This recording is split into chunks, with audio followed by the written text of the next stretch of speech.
नियोजित शिक्षकों के इंतजार की अब इंतहा हो रही है, उनके धैर्य और संयम की इंतहा हो रही है।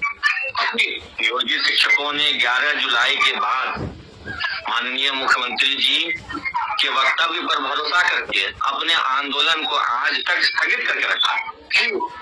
उसी दिन माननीय विजय चौधरी जी ने सदन में और सदन के बाहर दोनों जगह यह बयान दिया था कि सरकार नियोजित शिक्षकों को राज्यकर्मी बनाने पर विचार कर रही है और जल्द ही राज्यकर्मी बना दिया जाएगा। जी, इसके बाद मुख्यमंत्री जी ने भी अपने भाषणों में 15 अगस्त को और उसके बाद जिस दिन ज्वाइनिंग हो रही थी नए अभ्यर्थियों की, परीक्षा लेकर के राज्यकर्मी दर्जा देंगे। जी, तो अब तक तो नियोजित शिक्षकों ने धैर्य रखा है, उनकी बातों पर भरोसा रखा है, लेकिन अब धैर्य की परीक्षा हो रही है, इंतजार की इंतहा हो रही है। अब सब्र का बांध नियोजित शिक्षकों का टूट रहा है।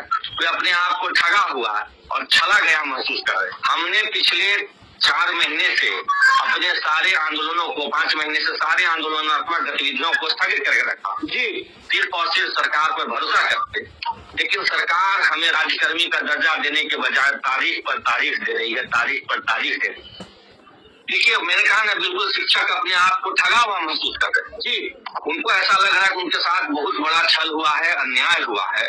उनकी नजरों के सामने आज जो बीपीएससी वाले शिक्षक है, उनका प्राण नंबर खुल रहा है, उनका एनपीएस अकाउंट खुल रहा है, उनको नई पेंशन योजना का लाभ मिलेगा, उनको राज्यकर्मी के समान सब सुख सुविधाएं मिलेंगी और हम लोगों को कहीं कुछ नहीं। बात है तो सरकार की नीतियों के कारण लाभ है ना। पिछले बार भी तो 28,000 जो सीट पर नियोजित शिक्षक चयनित हुए, उस पर बेरोजगार अभ्यर्थियों का चयन हो सकता था। जी, लेकिन वो तो सरकार की गलत नीतियों की वजह से बेरोजगार युवाओं का हक जो है छीन करके नियोजित शिक्षक फिर से राज्यकर्मी शिक्षक बीपीएससी शिक्षक बने। देखिए, सही तो बिल्कुल भी नहीं चल रहा है और शिक्षक निश्चित तौर पर ठगा हुआ महसूस कर रहे हैं अपने आप को।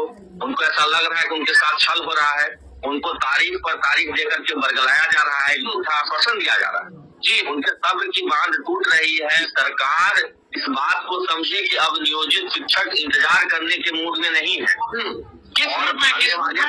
चुनाव भी नजदीक है, उनका गुस्सा सड़कों पर तो फूटेगा ही, चुनाव में भी इसके दुष्परिणाम होंगे। सड़कों पर फूटेगा गुस्सा नियोजित शिक्षकों का।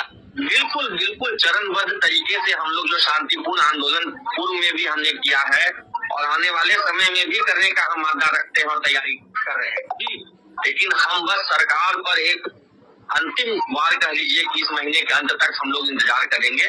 उस पर भी अगर सरकार की ओर से घोषणा नहीं हुई, फाइनली नियमावली जारी नहीं किया गया, तो निश्चित ही शिक्षक आंदोलन करेंगे और आंदोलन के साथ साथ आगामी चुनाव में भी ठोस रणनीति बना करके इस अपमान का बदला लें।